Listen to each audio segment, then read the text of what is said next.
2023, the year of sowing prayers and harvesting joy.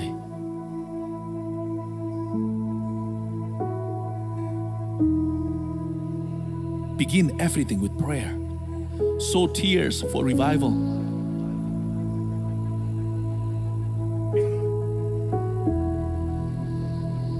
Build family altars so that the Lord will visit His people.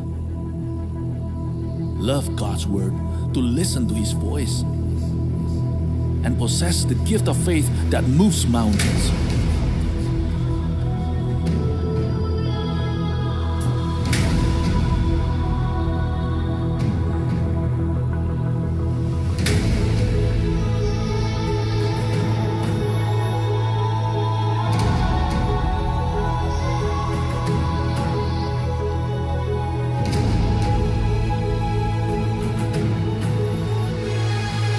God's people will reap miracles for their shouts of joy, because there is power in praise. The rock of escape does exist, and so does holy favor upon our household, study, and career. Yes, we are the anointed temple of the Holy Spirit. Let us love the house of the Lord as the house of prayers for the nations. Surely we will bring the blessings of the nations to us and manage them. Be ready for divine promotion and dynamic multiplication. Keep pressing forward while emptying hell and populating heaven. Raise up great leaders, since we will be in the midst of a great shifting next year. Those who sow prayers will harvest joy. This church supports and prays for you. The miracle of 1,000 churches and 1,000,000 disciples awaits us. Shalom Church, happy Sunday, let's stand up together and praise Him, go!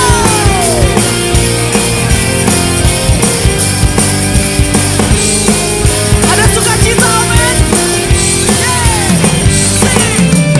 Roh Kudus tercurah di tempat ini, urapannya yang ajaib memulihkan umatnya.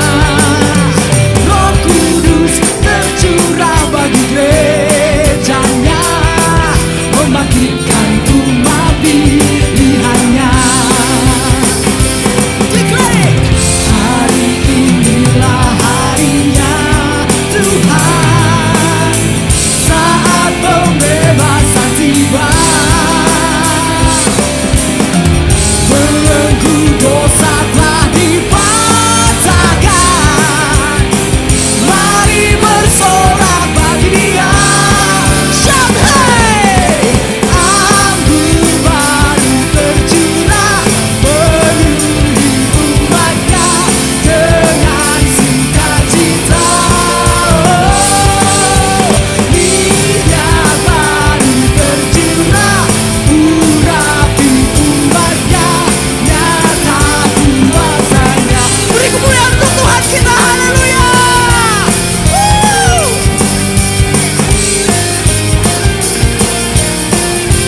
datang. Oh, silau sekali ya lampu di sana.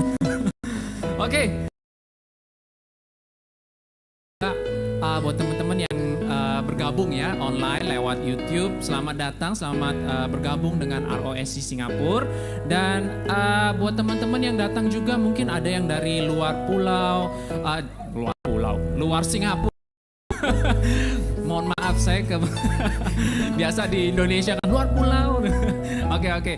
Buat teman-teman yang dari luar Singapura ya, yang datang ke Singapura, selamat datang di Singapura, selamat datang juga di ROSC Singapura. Dan buat teman-teman mungkin yang tinggal di Singapura, permanen tinggal di Singapura, bekerja di sini atau stay di sini, ada yang pertama kali join di ROSC, mungkin bisa angkat tangannya sebentar. Saya mau lihat tuh. Halo Ibu, selamat datang. Ada lagi mungkin, selamat datang. Jadi ini selamat datang ya, kita mau memberikan sambutan yang hangat buat teman kita yang baru pertama kali datang dengan ROSC ya, dalam 3, 2, 1. Ayo 3, 2, 1.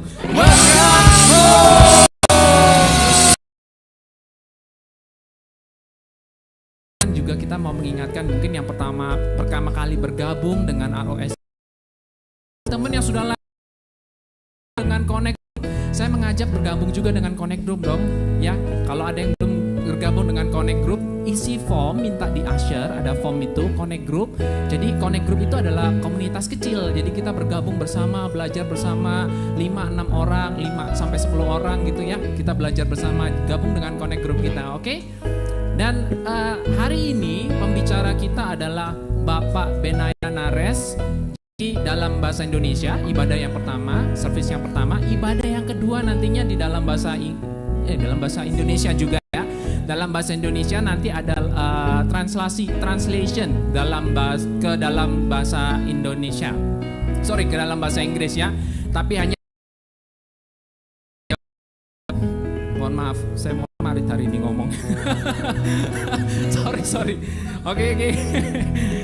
Oke, kemudian Aser ya, tapi juga bisa menggunakan ada QR code yang ada di belakang kursi ya, bisa di scan itu, lewat itu juga bisa.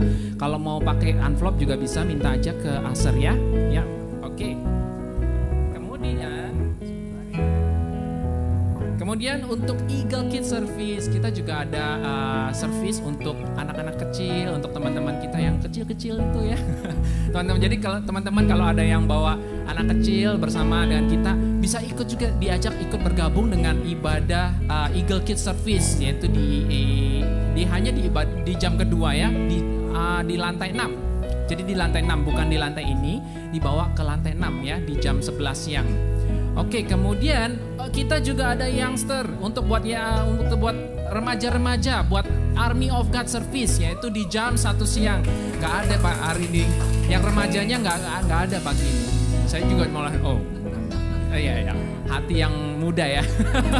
Oke ya, jadi EOG Service ya di jam 1 siang, teman-teman yang merasa muda dan punya jiwa muda bergabung juga di jam 1 siang ya. Alright, lagi di lantai 6, jadi di swimming pool di lantai 6. Teman-teman yang mungkin follow up, teman-temannya yang sudah follow up lama dan tahu bahwa temannya itu belum dibaptis, ajak dong bergabung ya, ajak dibaptis untuk minggu depan gitu. Jadi bisa ajak jam 8 pagi ya, jam 8 pagi sebelum ibadah pertama itu di lantai 6 di swimming pool ya. Kemudian kita ada My Spiritual Journey Class. My Spiritual Journey Class, Night Class MSJ1, itu ada 4 kelas.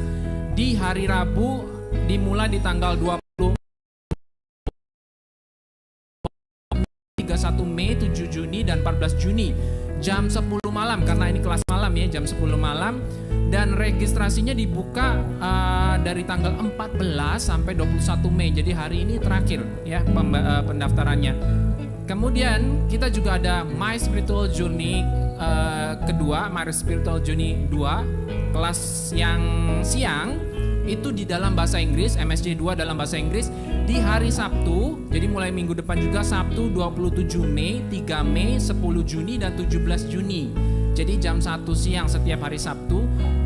Pendaftarannya dibuka juga hari ini terakhir, yaitu 14 sampai 21 Mei. Jadi hari ini terakhir. Teman-teman yang mau mendaftar untuk belajar lebih lagi ya untuk firman Tuhan, bisa mendaftar ini My Spiritual Journey. Mungkin kalau ada yang berhalangan untuk join siang, bisa join dengan kelas malam gitu ya. Oke. Itu saja pengumuman. Terima kasih. Tuhan Yesus memberkati. Thank you, Jesus.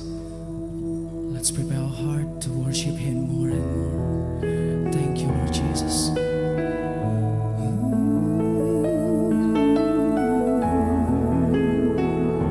Thank you, Tuhan. I don't know how to say exactly how I feel. I can't begin to tell you what your love has made. I'm lost for words. Yes, Lord. Is there a way to show the passion in my heart? Can I express how truly that you think you are my dearest friend? Lord, this is my desire. Yes, Lord. To pour my love on you, like oil upon your feet, like wine for you the tree, like water from my heart. I pour my love on you. If praise is like perfume, I love is mine on you, till every drum is gone. I pour my love on you. Give a big applause for our Jesus. Hallelujah. Yes, Lord Jesus, I invite you, church, to stand and sing with us.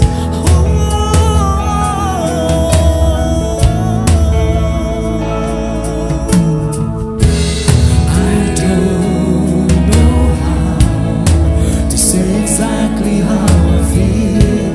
I can't begin to tell you what your love has meant. I'm lost for way to show the passion in my heart. Can I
every drum is gone. I pour my love like perfume. I let mine on you till every time I pour my love on you, on you,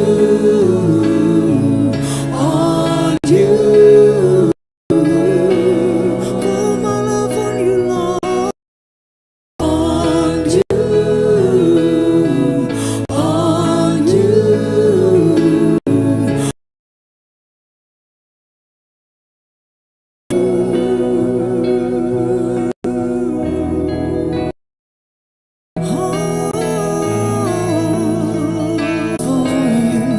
My love is for you, Lord. Oh, my love for you, Lord Jesus. Oh, my love is for you. My love is for you. All my love is for you. All my love is for you, Lord. All my love is for you. My love is for you, Lord. All my love is for you. Sing all my love for you. All my love is for you. My love is for you, Lord. All my love is for you. Sing all my love for you, Jesus. All my All my love is for you, Lord. All my love is for you. Sing all my love is for you. My love is for you. My love is for you, Lord. All my love is for you. Like oil upon your feet. Like for you to drink. Like for you. I pour my love. Like wine for you to drink. Like water for my heart. I pour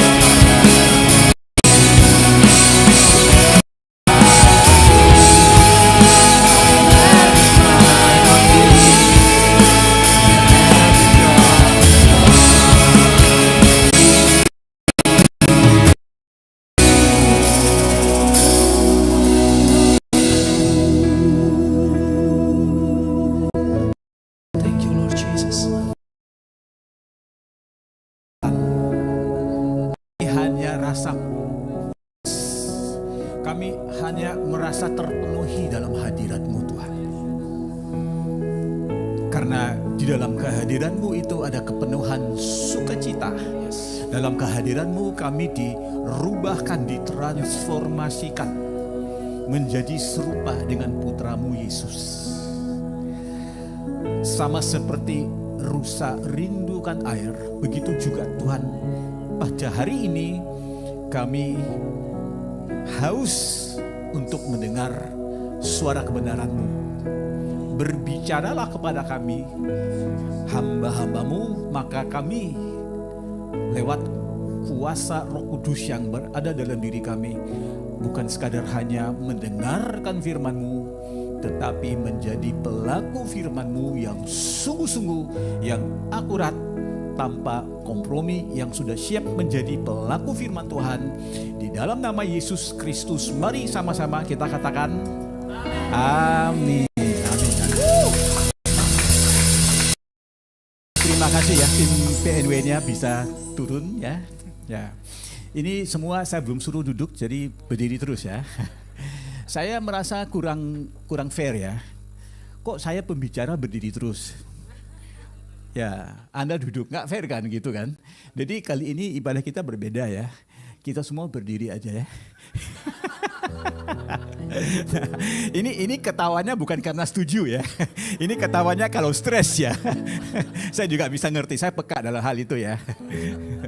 Oke, Bapak Ibu, saya mau kasih tahu ya, ibadah ini saya akan khotbah dalam bahasa Indonesia ala saya, gaya saya ya. Oke, nanti jam 11 juga saya khotbah pakai bahasa Indonesia ya. Ala saya juga ya. Silakan duduk dalam hadirat Tuhan, saudara.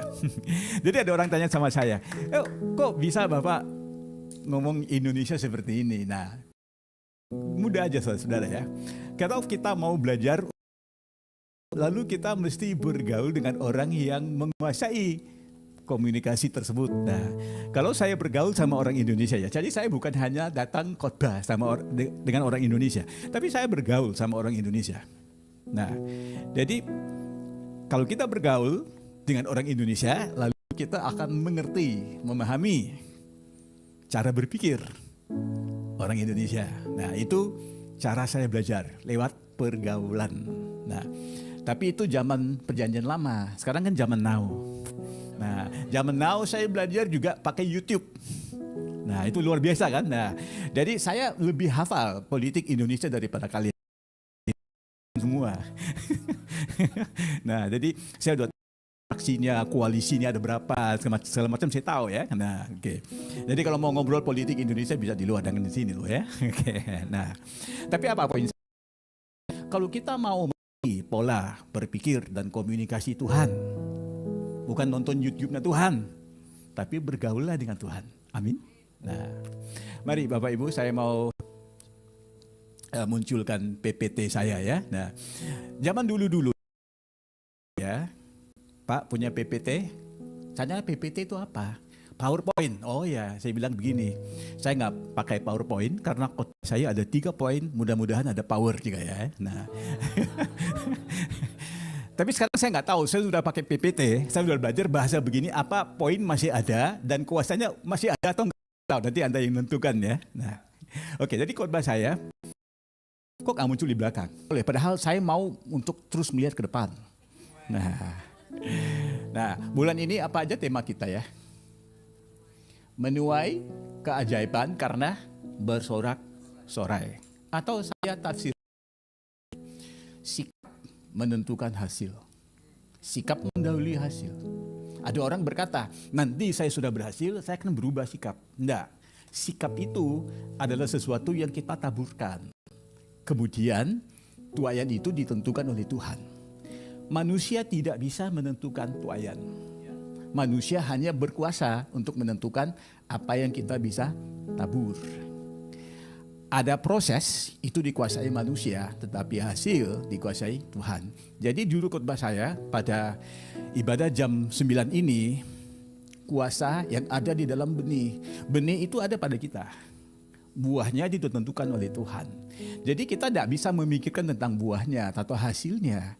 Kita harus melakukan sesuatu dengan benih yang ada pada kita. Semua dari kita itu punya benih. Nanti saya akan jelaskan saudara ya. Tapi supaya lebih keren lagi, maka judul khotbah saya pakai bahasa Inggris lah ya. The power of the seed. Wow, nah itu berarti saya bisa bahasa Inggris kan? Nah, nah saya lihat kalian itu sudah capek duduk ya. Nah, lalu saya mempersilakan kembali berdiri aja ya. Nah, oke. Ayo, kita mau membacakan firman Tuhan. Jangan kaget loh, saya orang Pantai Costa. Kalau Pantai Costa mau baca firman Tuhan, kita mesti bangkit berdiri kan? Nah, siapa orang Pantai Costa? Coba angkat tangan. Masa orang Kristen nggak Pantai Costa? Semua kan Pantai Costa ya. Udah, di mana?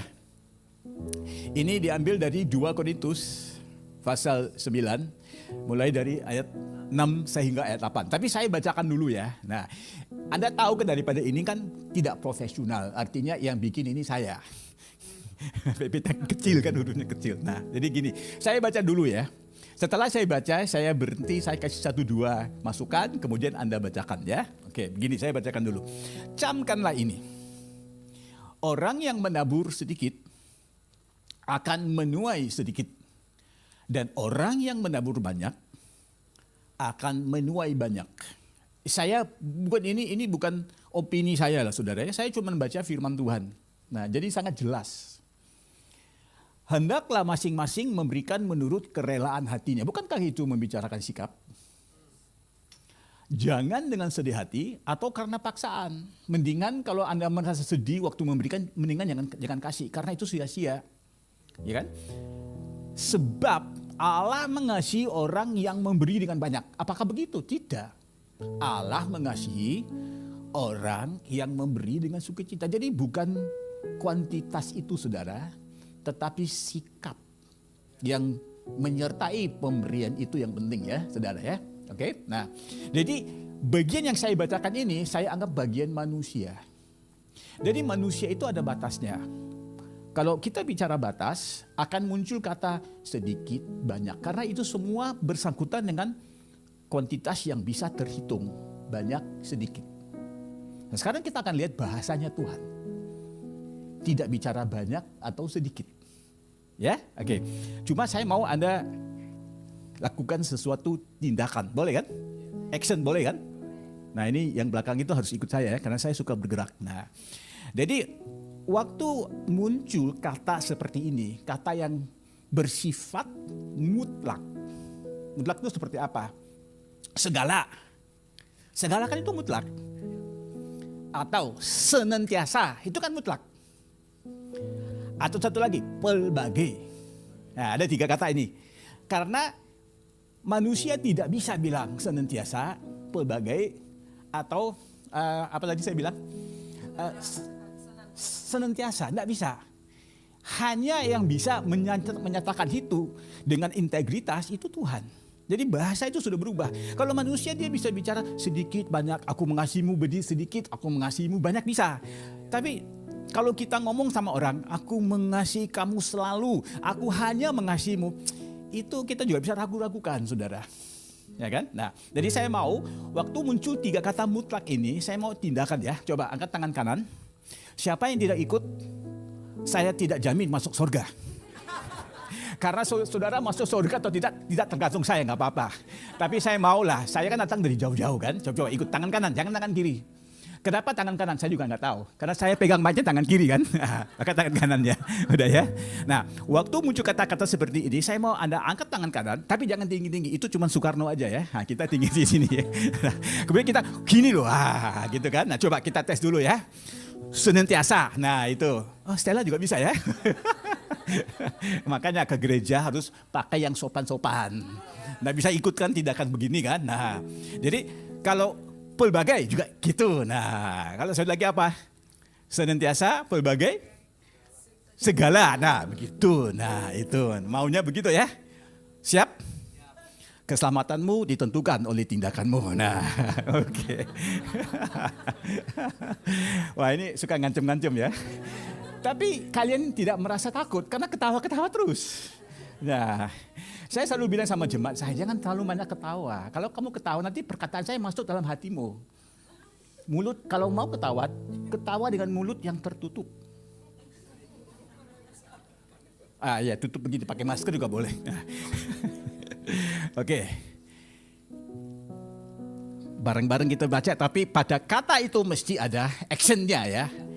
Dan Allah sanggup melimpahkan segala kasih karunia kepada kamu, supaya kamu senantiasa berkecukupan di dalam segala. Nah, sesuatu dan malah berkelebihan di dalam pelbagai kebajikan. Udah jelas belum? Artinya saya tidak usah khotbah lagi, kita bubar. Karena sudah jelas. Ayo silakan duduk. Nah, jelas. Dan beberapa daripada Anda kurang olahraga karena saya lihat sekarang nafasnya sudah sesak. Anda bisa lihat nggak bedanya bahasa Tuhan dengan bahasa manusia? Saya kasih satu ilustrasi ya. Semua cerita saya itu benar dan ada poinnya. Pada awalnya mungkin Anda tidak menyadari, tapi pada akhirnya Anda akan bisa nyambungkan. Ya. Saya sudah menikah 30 tahun. Berarti saya menikah zamannya belum punya HP. Jangankan WA, HP aja nggak ada ya. Jadi zaman saya itu mau menghubungi calon, kita mesti pakai telepon public phone ya. Tahu nggak itu? Kita mesti hemat pakai koin. Nah, zaman ini kan koin nggak ada artinya. Zaman dulu koin itu punya artinya kan. Nah, Lalu calon saya, dia tinggal satu kota kecil, jauh dari tempat saya. Walaupun itu cuman kalau PP itu 120 km, tapi kalau mau pergi mesti naik bus 2 kali, saudara ya. Dan perjalanan PP itu kira-kira 7-8 jam. Karena zaman itu transportasi juga kurang bagus. Nah, dan bus ke kotanya itu cuma 1 kali 1 hari. Nah, jadi saya naik kira-kira 3 jam lebih, turun di stasiun bus, dia ada di situ. Kemudian busnya akan putar lagi kembali ke tempat saya kan. Cuman 5 menit di situ. Berarti saya ngobrol dengan dia itu di stasiun bus 5 menit, saudara. Sudah itu naik lagi bus itu, pulang. Selama 4 tahun saya lakukan itu, saudara. Berarti selama 4 tahun itu, saya lebih banyak ngobrol dengan supir busnya daripada calon. Lalu waktu saya menikahi beliau, saya bertanya kepada istri saya, sudah di istri saya tanya, sebenarnya kamu menikah dengan saya kenapa? Karena 4 tahun cuma mau ngobrol dengan saya 5 menit, kamu masih mau. Itu bikin saya nyaman. Nah, belum bicara apa lagi, Tuhan mau bikin Anda nyaman. Dalam segala, senantiasa, pelbagai. Ini semua kata-katanya itu mutlak. Nah, Anda ambil catatan, karena orang zaman now itu nggak pakai catatan ke gereja. Nah, ini catatan kalau pakai HP, jangan nyasar ke tempat lain ya. Tuhan ngukurnya. Nah, pelbagai berarti dalam macam-macam hal. Bukan hanya berbicara soal keuangan, termasuk juga keuangan pasti, tapi lebih daripada itu, saudara. Nah, jadi saya mencatat apa yang istri saya katakan, bahwa yang penting buat dia, dan saya yakin juga penting buat banyak wanita, itu adalah rasa nyaman. Rasa nyaman kemudian membawa rasa aman. Ngerti? Kalau kita sudah aman, kita jadi orang yang berani. Banyak orang yang rohani tidak berani. Pak, saya takut, Pak. Kok kamu rohani? Tapi takut. Karena saya mau dengar suara Tuhan baru saya berjalan. Kok? Kenapa tidak bisa berjalan kalau nggak ada suara Tuhan? Karena saya takut. Kok kamu rohani tapi takut? Kalau kamu aman dalam Tuhan, kamu berani loh. Kamu tidak takut. Karena sekalipun kamu sudah mau jatuh atau tergeletak, tangannya akan menopangmu. Takut apa? Takut apa? Karena kita belum punya rasa aman. Jadi kebanyakan orang mau mendengar suara Tuhan karena mereka mau sesuatu jaminan. Saya pikir mereka mau jaminan karena mereka kurang iman. Iman itu tidak tahu segala sesuatu. Iman itu bersandar dan percaya. Kalau aku mengambil langkah, nanti Tuhan akan bertemu aku di sana loh. Aku di sini, dia di sana. Untuk ke sana aku harus mengambil langkah, saudara. Ya, jadi saya mau kasih beberapa poin ya. Nah, sekarang kita sudah punya WA kan. Nah, WA istri kan. Nah, jangan terlalu sering. Karena kalau Anda sering WA istri, dia akan hitung. Wah, hari ini dapat 10. Kalau besok Anda kelupa kasih 4. Dia sudah mulai curiga. Kenapa ya cuma 4? Jadi mendingan Anda kasih 1 aja. Sekali sebulan. Supaya ekspektasinya sangat rendah. Nah, sesudah kamu kasih sekali sebulan, jangan kasih 2 kali ya. Kalau kasih 2 kali dia akan mulai curiga. Kok kenapa ya? Pasti ada satu kesalahan yang dilakukan. Nah, jadi Anda mesti ikut standar. Standarnya sekali sebulan. Nah. Dan kemudian ya, waktu Anda belum menikah, mau berpacaran, itu jangan pertama kali mau berpacaran itu diajak ke tempat mewah-mewah. Nanti standarnya ekspektasi meninggi, saudara ya. Bawa ke warung aja, saudara. Ya kan, supaya masih ada ruang untuk kita upgrade kan. Nah, jangan diajak ke tempat yang mahal dulu, karena itu namanya marketing melulu, saudara. Nanti zaman operasional, waktu sudah menikah, lalu dia akan kecewa. Nah, jadi biar upgrade terus ya. Nah, jadi waktu Anda mau ngomong ke istrimu, mengasihi, ya ini sama istri ya. Karena si suami, saya jarang dengar suami itu komplain, istri saya sekarang kurang mengucapkan kata bahwa dia mengasihi aku. Suami enggak pernah begitu ya. Nah, kalau ada suami seperti itu suami agak aneh itu ya. Nah, yang banyak menghitung-hitung itu istri. Nah, itu kan, dia hitung-hitung. Jadi kamu jangan awalnya itu ngomong yang apa ya, yang bombastis lah ya. Kasih yang sangat sederhana. Mulanya begini ya. Nah, ini bukan anak muda kan? Kelihatan muda tapi bukan. Nah, tapi nggak apa-apa lah, kita bisa coba lah ya. Nah, saya mau Anda kasih nilai 1 sampai 10 ya. Oke. Kalau pria idamanmu lah ya. Oke, anggap aja itu sudah punya suami kan? Nah, itulah suamimu lah ya. Oke. Jadi suamimu mengatakan kepada Anda ya, nilai 1 ya kurang efektif. 10 sangat efektif ya. Jadi kalau suamimu mengatakan kepadamu ya, aku mengasihimu. Nah, itu kasih nilai berapa? Waduh.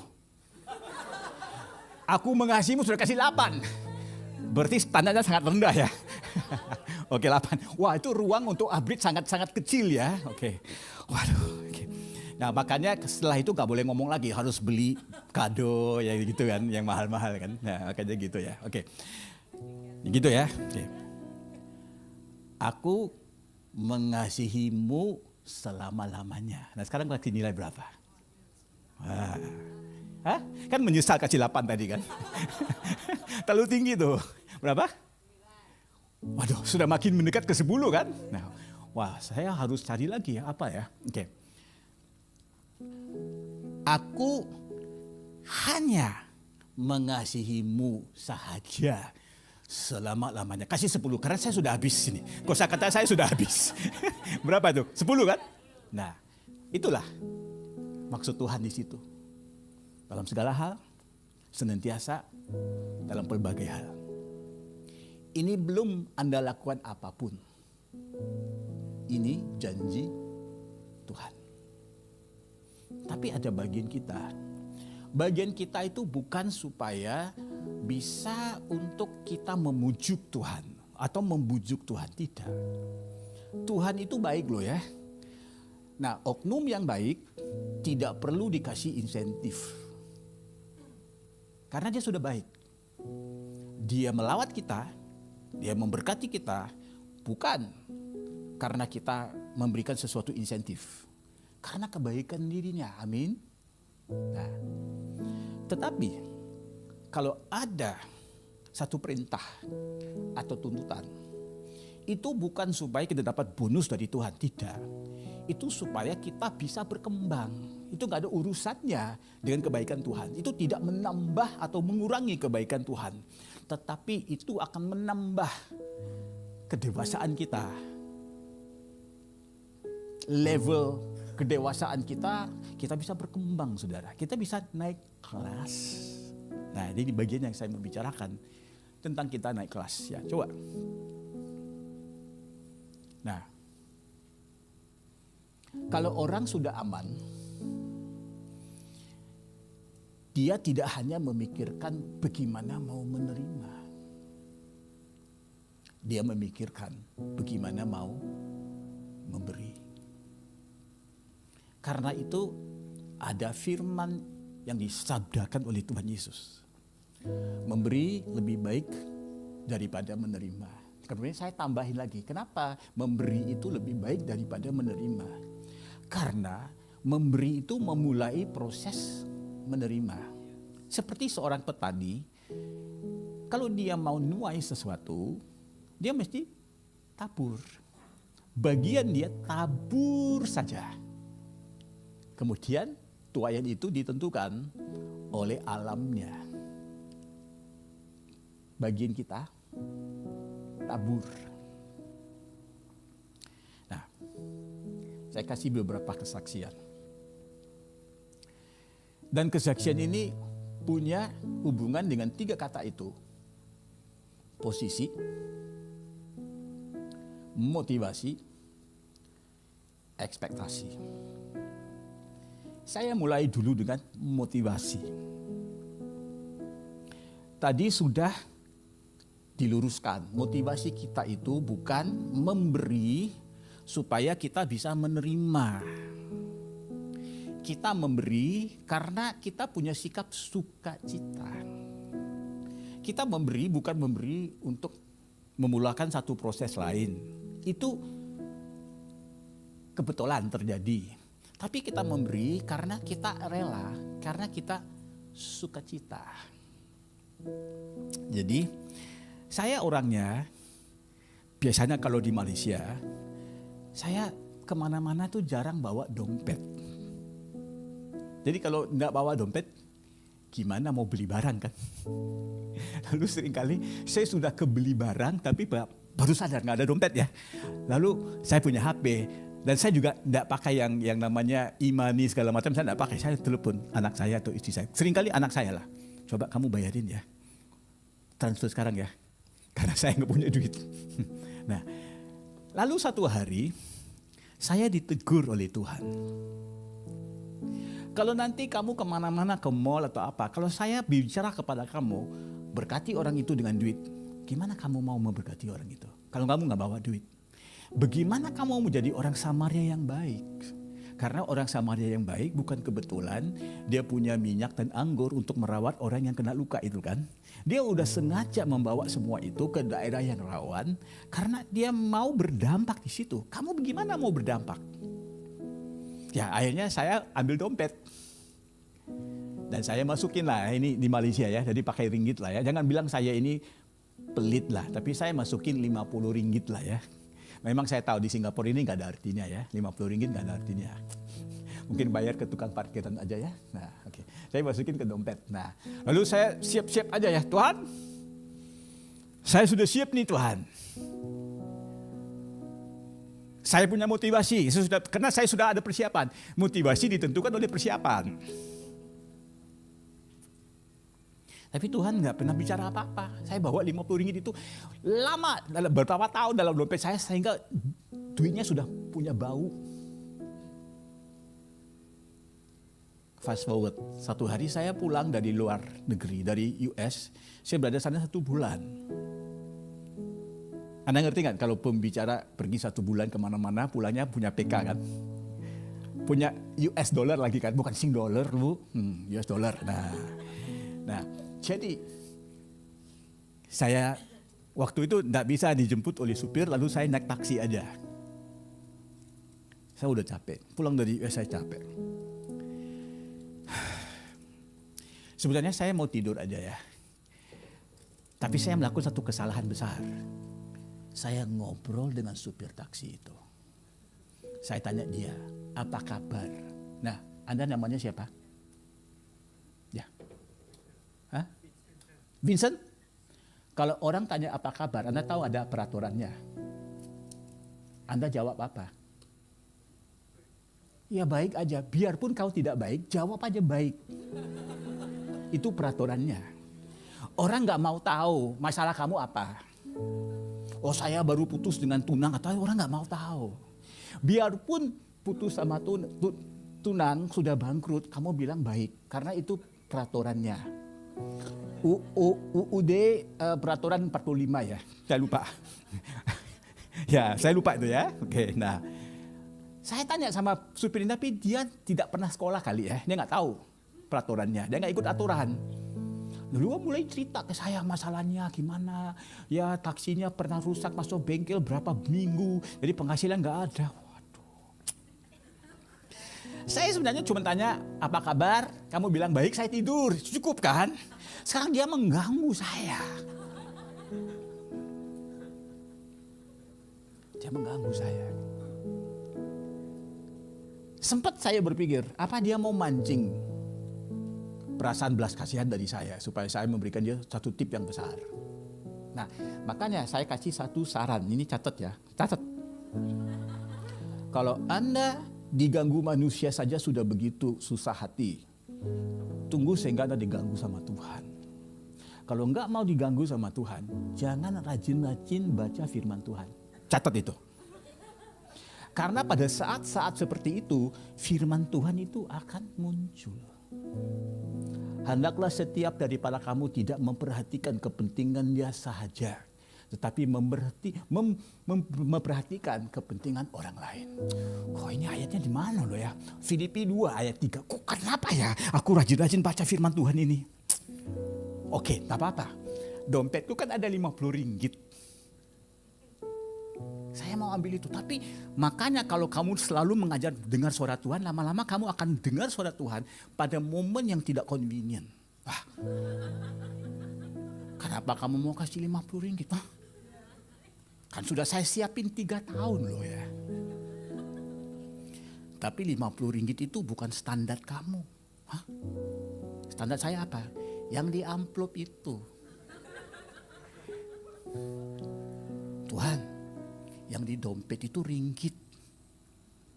Di amplop itu USD. Dan kalau USD itu sudah lebih dari perpuluhan saya Tuhan. Muncullah 2 Korintus pasal 9 ayat 6 sampai ayat 11 malah. Di situ apakah aku bicarakan persepuluhan? Muncul nggak kata persepuluhan di situ? Kamu standarnya sedikit atau banyak? Bukankah kau ini maunya standarnya tinggi-tinggi? Ya memang aku mau standarnya tinggi-tinggi dalam prestasi, naik di mimbar, ya urapan, saya mau itu. Oh, jadi maksudmu standar yang tinggi itu pamer di depan manusia, bukan di depan aku.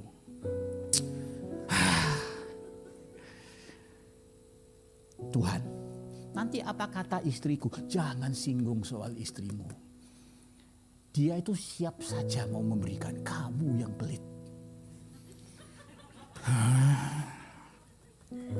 Lalu akhirnya, waktu saya turun dari taksi itu, saya ambil dengan hati yang sangat menyesali perbuatan saya. Tanpa ada sedikit pun sukacita, saya mesti ngaku ya. Saya kasih aja ketaatan tanpa sukacita kepada orang itu. Namanya Francis. Francis, this is for you. Dia buka ini tuh. Lalu dalam halusinasi saya berpikir supir taksi ini akan melutut berkata, waduh Tuhan, ini manusia kah atau malaikat? Kok luar biasa, dia kasih saya US dollar. Tapi bukan itu yang saya dapat. Bapak ini penjual narkoba ya.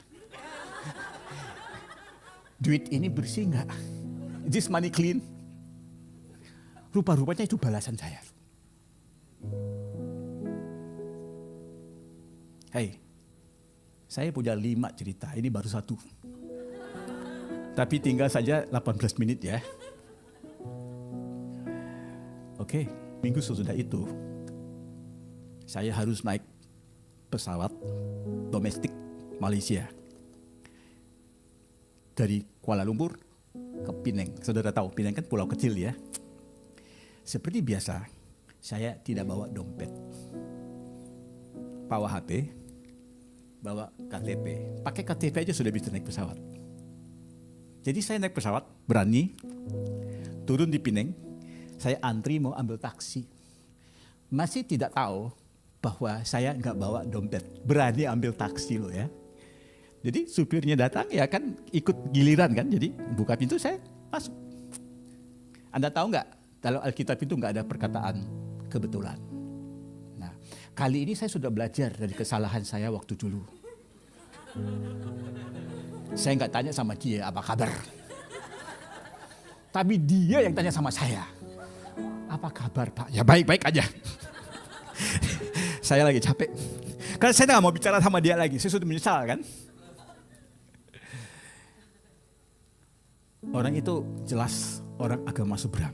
Pak, bisa nggak saya ngobrol sama Bapak tentang permasalahan keluarga saya? Biasa nggak kamu naik ambil penumpang membicarakan masalah keluarga kamu dengan penumpang itu tanpa tahu siapa penumpang itu? Pak, karena persoalan saya berat, saya mau ajak Bapak makan. Ada nggak supir taksi pernah ajak Anda makan? Pasti punya maksud lain kan? Oh, saya nggak mau. Kamu antar saya ke hotel, sudah. Pak, saya butuh bicara dengan Bapak. Nah, saya cuma ke hotel aja. Bapak curiga kan? Ya benar juga, saya curiga. Nanti waktu saya drop di hotel, saya daftar nama saya, nomor kendaraan saya kasih KTP saya ke hotel itu. Supaya orang tahu kamu bareng sama siapa. Saya yang mau traktir nih Pak. Saya juga penasaran ya, supir taksi mau traktir saya. Yang dulu sudah ambil duit saya, yang ini mau traktir. Supir taksi tanya sama saya, Pak, ada problem atau tidak? Wah sekarang, tadi saya mencurigain dia kan. Kalau sekarang saya ngomong yang sebenarnya, dia pasti mencurigain saya kan. Berarti saya nggak punya. Sambil duduk ya. 3 kali. Saya nggak bawa dompet, nggak punya duit kan. Supir taksinya bilang sama resepsinya, saya yang bayarin, dia tinggal di sini. Siapa bilang kalau tidak punya duit itu, Tuhan tidak bisa senantiasa dalam segala hal memenuhi keperluan Anda dalam berbagai situasi. Dia traktir saya. 3 hari itu dia bayar hotel, kemudian saya bayar dia kembali lah waktu saya sudah pulang ya. Itu baru cerita yang kedua. Saya punya 5, tapi hari ini saya cuma kasih 3 saja ya.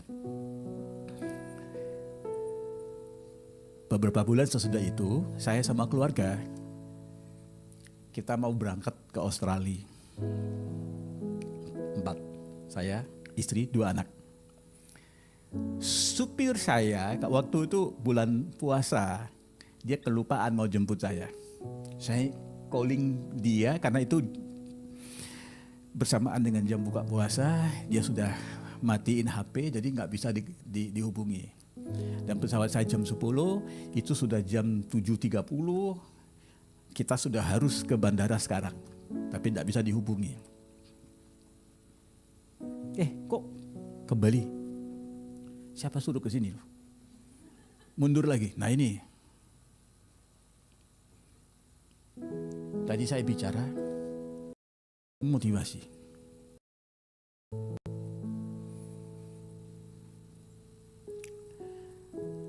Saya mau telepon siapapun tidak bisa karena kalau dari tempat mereka mau datang ke tempat saya, jemput saya, lalu ke bandara sudah tidak keburu.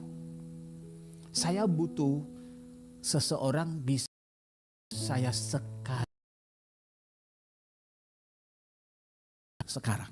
Kalau 20 menit lagi saya sudah kelewat. Lalu saya berkata kepada istri dan anak-anak saya, ayo kita ambil koper semua, kita berdiri di luar. Nggak ada, saya nggak ngomong apamu.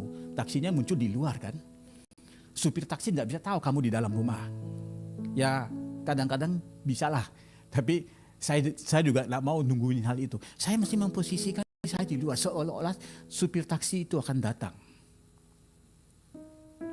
Lalu istri saya juga tanya sama saya, kalau bukan Tuhan yang ngomong sama kamu, kenapa kita berdiri di luar? Semua orang tahu kan kita mau pergi jauh-jauh dan lama karena koper kita banyak. Saya bilang nggak apa-apa, kita berdiri di situ aja. Tidak lebih dari 20 detik kita berdiri di luar. Ada satu, rumah saya itu gang yang agak sepi. Jadi gak kelihatan dari jauh dalam kompleks. Ada supir taksi yang masuk. Dia drop seorang di rumah depan, datang ke saya, Pak, ayo kita ke bandara. Ya udah, let's go. Memposisikan dirimu tanpa ada suara dari Tuhan. Kenapa? Karena kita sudah aman. Dia akan menyediakan. Dia akan mencukupi. Amin saudara. Jadi zaman kita mau dengar suara Tuhan, itu terserah Tuhan. Kita tidak bisa maksain Tuhan berbicara. Tapi kalau kita kenal Tuhan kita, Allah kita, lalu beranilah kita bersorak-sorai. Beranilah Anda mengambil sikap penuh dengan ekspektasi. Kalau orang punya ekspektasi, saya ekspektasi sesuatu akan terjadi sekarang. Lalu saya mesti memposisikan diri saya loh. Kalau saya masih di rumah, pasti itu taksi itu akan lewat dan dia akan pergi. Saya mesti memposisikan diri saya loh. Ngerti nggak? Oke? Nah, berikutnya. Ini yang Anda mesti tangkap. 10 menit. Ini 10 menit, tapi sekarang jadi 9. Ada yang di belakang itu tidak suka saya. Saya bilang aja 10, dia turunkan 9. Ngomong lagi 8 ya? Oke, udah. Jangan pernah Anda meremehkan kuasa dalam benih yang ditanam. Benih ini kecil, tapi Anda mesti menanamnya. Ada satu kata-kata begini ya. Ini kata-kata bukan dari saya. Ya memang aslinya bahasa Inggris, saya ngomong dalam bahasa Inggris ya. Anybody number of apples in a seed. Sesiapapun bisa menghitung berapa banyak biji dalam satu buah apel. Tapi hanya Allah yang tahu dalam satu biji itu bakal terhasil berapa banyak buah nanti. Jadi jangan pernah Anda meremehkan benih itu, saudara. Berikut. Katanya begini ya. Nggak muncul juga ya.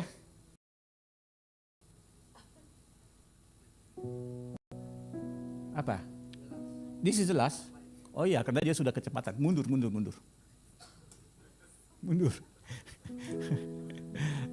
Nah, oke, ayat 10 kan? Nah, Anda harus dengar baik-baik. Karena banyak orang sering membaca kelewatan. Allah menyediakan, bukan Allah menyediakan. Benarnya Anda jangan minta tuayan. Anda minta benih untuk ditabur. Masalahnya di zaman sekarang, orang tidak bisa membedakan antara benih dengan buah. Zaman dulu, zaman agraris, orang bisa tahu. Tapi zaman sekarang, ekonomi zaman sekarang, benih itu berupa uang. Buah juga berupa uang. Jadi seringkali kita keliru. Yang saya pegang ini benih atau buah. Berbuah, bukan mau menabur. Coba kita bacakan. Dia yang menyediakan benih bagi penabur. Ada benih, dia juga menyediakan roti untuk dimakan. Tapi masalahnya kita tidak bisa membedakan yang mana satu benih, yang mana satu roti. Dua-dua juga kita makan.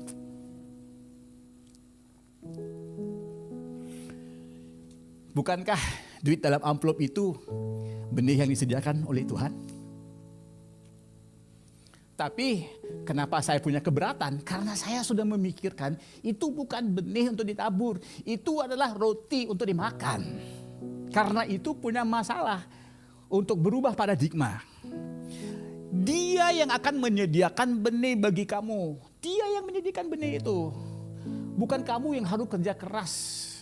Segala iman dalam diri kamu itu, gunakan itu untuk minta daripada Tuhan benih. Bukan minta tuayan, minta benih. Tuhan kasih aku benih Tuhan. Dan kalau engkau memberikan kepada aku benih, benih ini akan aku tabur. Aku tidak akan makan.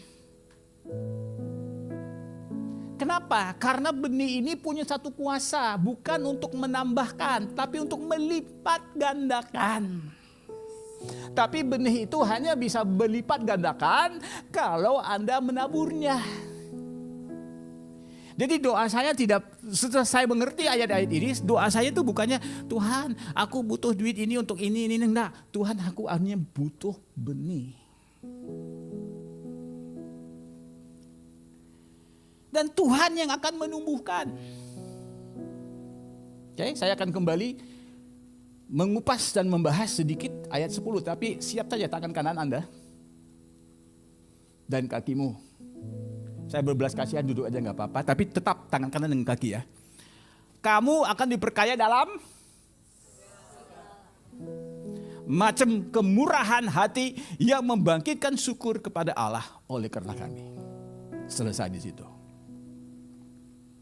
Nah, saya punya 5 menit dan saya bisa mendaratkan pesawat ini, pasti. Dengan aman. Berdoalah kepada Tuhan. Berikan kepada aku benih. Berikan kepada aku benih.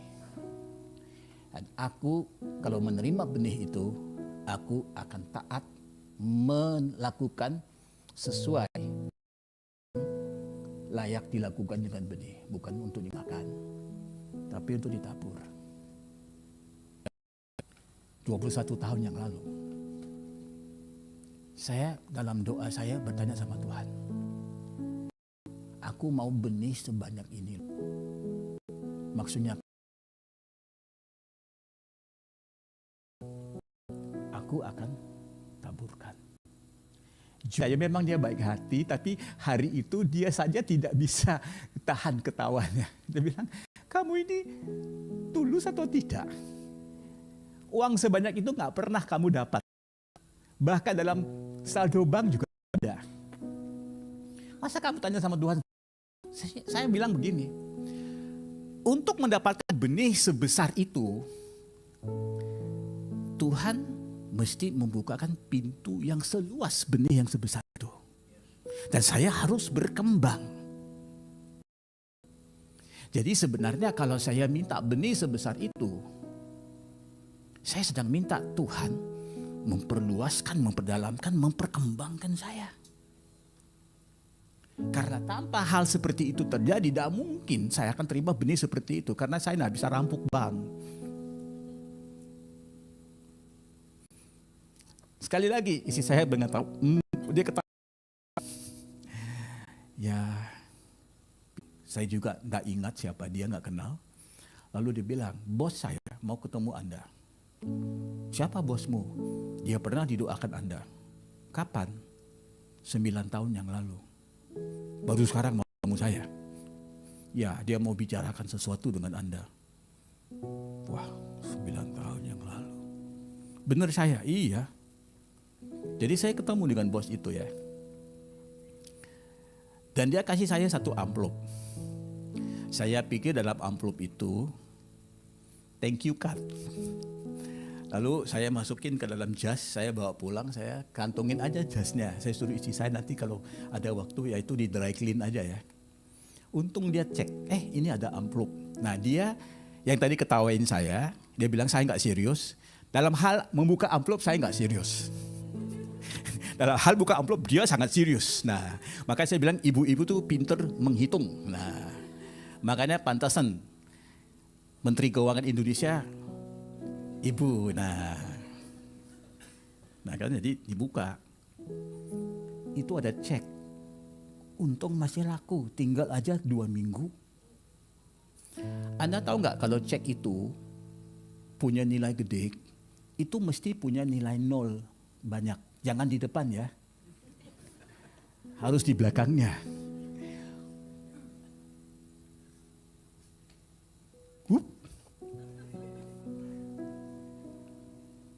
Lalu istri saya tanya, ini atau ada orang main-main?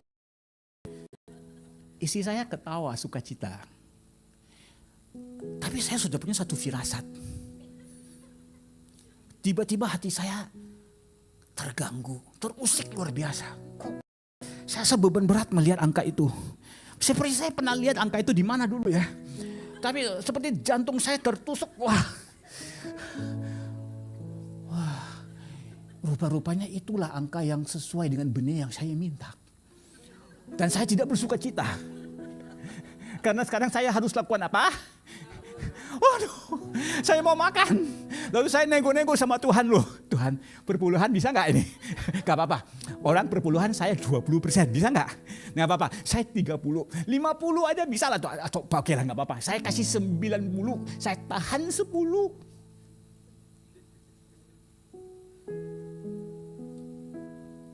Nah, istri saya sudah bilang sama saya sudah lihat itu wajah nego-nego kan. 20 Dulu saya tidak percaya apa kamu ngomong. Karena sekarang saya percaya kamu yang tidak percaya. Cek, kita masukin jelas. Dananya clear. Sekarang saya harus tanya sama Tuhan. Oke, saya siap tabur. Tabur ke siapa? Tabur kemana? Itu 20 berapa? 1 tahun yang lalu. Dan cerita pergi kemana-mana tanpa dompet itu kan setelah itu. Dari situ saya belajar. Saya bukan orang paling kaya, tapi saya pergi kemanapun kadang lupa dompet, tidak ada masalah. Anda belum dengar cerita supir taksi di Australia. Tapi lain kali ingatin saya akan ceritakan. Karena urapan saya dengan supir taksi itu internasional.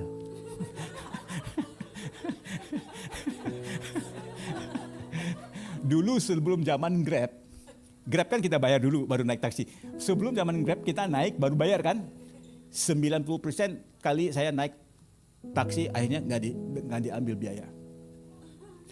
Ternyata saya itu adalah pendiri gereja supir taksi. GST. Kan Singapura kan ada GST kan. Nah, gereja supir taksi saya. Kalau Anda mau saya siapkan senantiasa dalam berbagai cara mengalirnya. Mau selesaikan. Saya minta Bapak Ibu semua berdiri. Tim PNB akan naik. Sudah tahu lagunya ya. Saya kemana aja request lagu itu aja, gak ada lagu lain. Oke. Bukan karena saya hanya tahu satu lagu, tapi cuma lagu ini yang berarti buat saya. Yang lainnya ya bisa menghiburkan hati saya, tetapi ini berarti buat saya. Ya sebentar dulu. Zaman ini kan orang nggak bawa Alkitab yang berpak buku kan. Sekarang semua pakai HP kan. Nah, zaman dulu kita pakai Alkitab. Lalu saya masih ingat bertahun-tahun catatan itu saya tulis angka itu bawa dalam Alkitab. Kapanlah Tuhan angka ini akan kau berikan kepada aku. Hingga satu hari sudah digenapi, saya buang. Kemudian saya berdoa lagi, Tuhan, tidak mungkin saya akan minta angka yang lebih kecil kan. Saya akan minta angka lebih besar. Bukan sebagai roti untuk dimakan, tetapi benih untuk ditabur.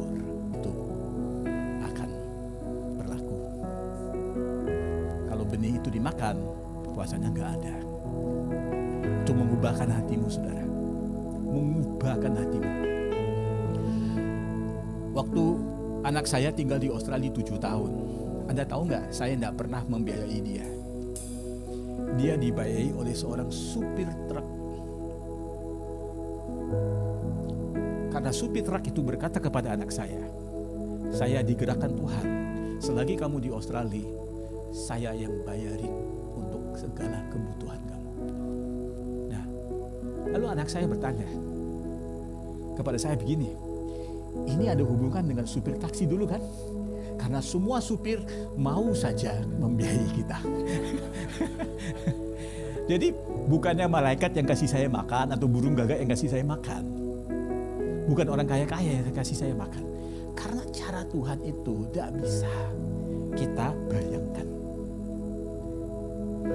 Bagian kita bukan mau serakah, oh ya saya juga mau dibayarin begitu ada. Bagian kita cuma hati saya, kasih saya satu angka. Jangan angka yang sama dengan apa yang ada dalam bank, karena kalau begitu tidak ada perkembangan diri kita.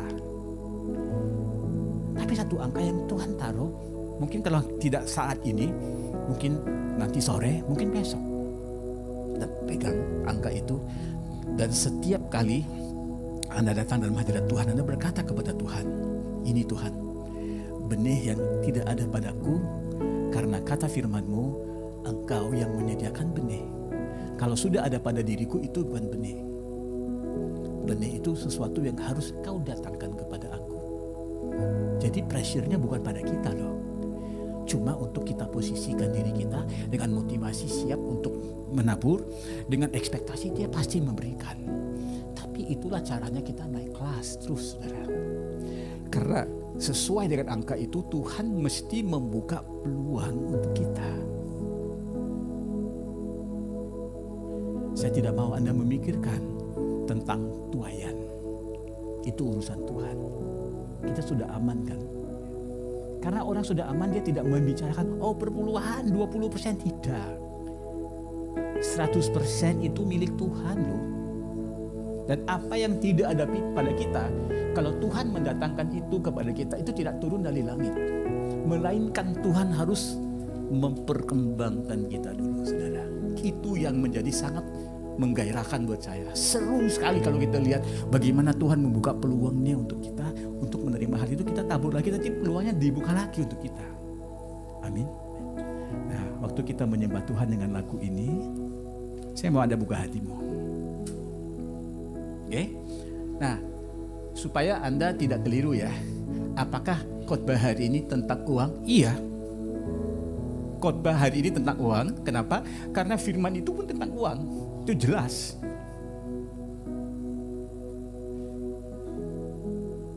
Jadi kita jangan harus merasa khawatir bicara tentang uang. Kalau bicara tentang uang cuma di televisi, nggak ngomong di sini, kita dapat nilai seperti apa? Karena di sana pakai kepintaran, di sini pakai iman. Ayo kita menyembah Dia. Posisikan hatimu, bukakan hatimu untuk mendapat satu angka yang lebih besar daripada apa yang ada padamu. Janjikan kepada Tuhan, angka itu akan kau tabur sebagai benih. Ayo. Tak usah ku takut,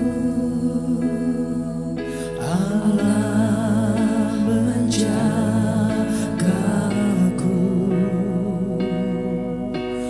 Tak usah ku bimbang, Yesus peliharaku.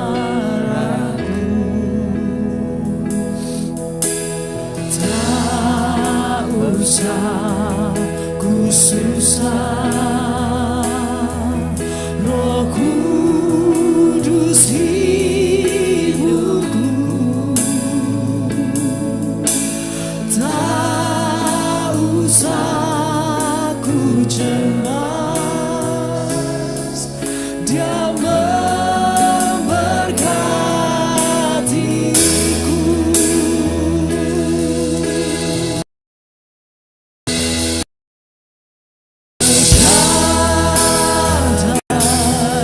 El Shaddai, Allah Maha Kuasa.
dikasihi Tuhan, mari kita angkat kedua-dua tangan kita.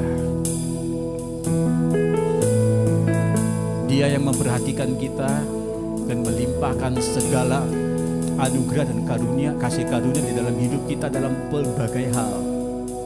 Melakukannya senantiasa. Dia adalah Allah El Shaddai yang tidak pernah tidur, yang tidak pernah berhenti bekerja untuk umatnya, menyediakan semua pembekalan untuk umatnya. Dia adalah Allah yang mau mengangkat kelas kita, mengangkatkan posisi kita ke posisi yang lebih tinggi. Maka hari ini sekali lagi Tuhan memberikan kepada kita satu undangan yang baru untuk menjadi mitranya Allah. Dia yang akan menyediakan benih untuk kau tabur sebagai penabur. Dia juga yang penuh kuasa untuk memastikan bahwa benih yang kau taburkan itu akan berlipat ganda.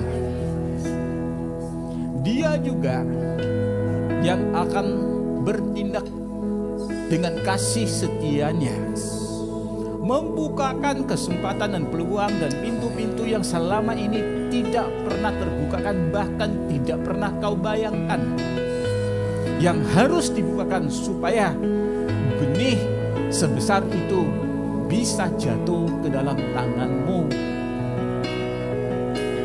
Karena namanya adalah El Shaddai, Allah Maha Kuasa yang membekali segalanya senantiasa dalam berbagai hal.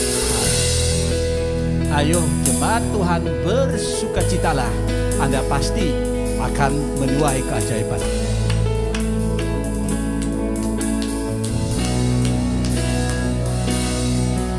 El Shaddai, El Shaddai, Allah Maha Kuasa. Dia besar, Dia besar, El Shaddai mulia. Mari angkat tanganmu. El Shaddai, El Shaddai, Allah Maha Kuasa. Berkat-Nya berlimpah. El Shaddai, berkat-Nya berlimpah.